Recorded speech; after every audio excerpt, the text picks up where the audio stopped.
चावल नाम का एक गांव था जिसमें घनश्याम नामक एक साहूकार रहता था।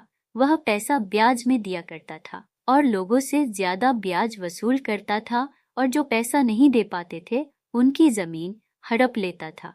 जो किसान उससे पैसे ब्याज पर लिया करते थे वे बहुत परेशान रहते थे। ऐसे ही एक रामू नामक व्यक्ति उसी गांव में रहता था और उसने भी साहूकार से पैसे ब्याज पर लिए थे और अधिक समय से रामू ने साहूकार के पैसे भी नहीं दिए और ब्याज भी नहीं दे पा रहा था। पिछले 2 वर्ष से उसकी फसल को कीड़े खा रहे थे, उसी का गुजारा मुश्किल हो रहा था। फिर एक दिन साहूकार का मुनीम रामू की झोपड़ी पर आया और बोला, रामू तुझे जो पैसे दिए थे उनका तूने नहीं ब्याज दिया है, नहीं मोल दिया है। कल सुबह हवेली पर आ जाना, साहूकार ने बुलाया है। रामू बोला, मालिक तनिक रहम करो, मैं पैसा जल्द ही लौटा दूंगा, थोड़ी मोहलत दे दो। मुनीम बोला, वह तो पिछले 2 वर्ष से कह रहा है। इतना कहकर मुनीम वहां से चला जाता है। जब रामू मुनीम की यह बात सुनता है तो रामू सोचने लगता है कि अब तो साहूकार मेरी जमीन नहीं छोड़ने वाला। और यह बात सोच सोच कर रामू बहुत परेशान होने लगता है और यही सोचता है कि कैर साहूकार का धन कहाँ से दूंगा। रामू यह बात सोच ही रहा था, तभी उसका मित्र लखन आता है। झोपड़ी के बाहर से आवाज लगाता है, रामू भाई, अरे ओ रामू भाई। तभी रामू लखन की आवाज सुनकर बाहर आता है। रामू का उदास चेहरा देखकर लखन रामू से पूछता है, अरे रामू क्या हुआ, आज तेरा चेहरा क्यों उतरा हुआ है? तो रामू कुछ नहीं बोलता।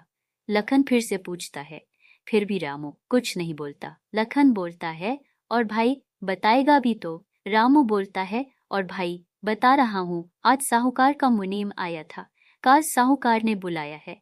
यही सोचकर परेशान हूँ कि काल उसका धन उसे कैसे दूंगा, और मेरे पास तो ऐसा कुछ है भी नहीं जो बेचकर साहूकार का पैसे दे दूं।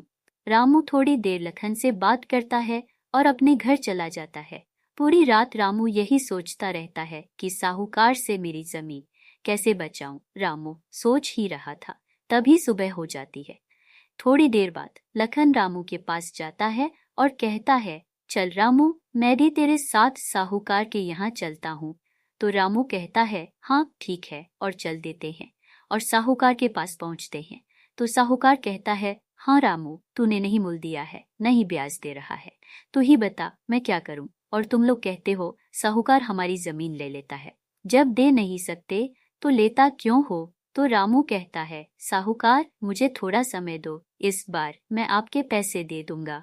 तो साहूकार कहता है, 2 वर्ष का समय मैं दे चुका हूँ, अब नहीं दे सकता, या तो मेरे पैसे दे या फिर अपनी जमीन दे।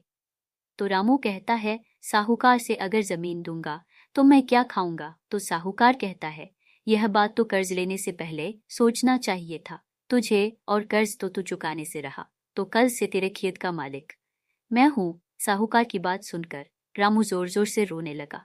तो साहूकार कहता है, रोना गाना मेरे सामने मत कर, यह बात तो तुझे कर्ज लेने से पहले सोचना चाहिए था। और साहूकार की यह बात सुन रहा बदलाकान कहता है साहूकार से कि मैं तुम्हारा सारा कर्ज चुका दूंगा। तो साहूकार कहता है, अच्छी बात है, लेकिन आज शाम तक सारा कर्ज चुका जाना चाहिए। लखन कहता है, ठीक है, आज शाम तक चुका दूंगा। और इतना कहकर रामू और लखन साहूकार के यहाँ से आ जाते हैं। फिर रामू कहता है, लखन तो इतना धन कहाँ से लाएगा? तो लखन है, तो चिंता मत कर, तो मेरे घर चल। लखन और रामू लखन के घर जाते हैं और लखन सारी बात अपनी माँ को बताता है। तो लखन की माँ कहती है, मेरा जेवर ले जा बेचकर साहूकार का कर्ज चुका दे। और लखन अपनी माँ के जेवर बेचकर साहूकार का कर्ज चुका देता है। और रामू कहता है कि लखन तूने साहूकार से मेरी जमीन बचा ली। तो लखन कहता है, तू मेरा मित्र है, मैं तेरे काम नहीं आऊंगा, तो कौन आएगा? और दोनों खुशी खुशी गले मिल जाते हैं।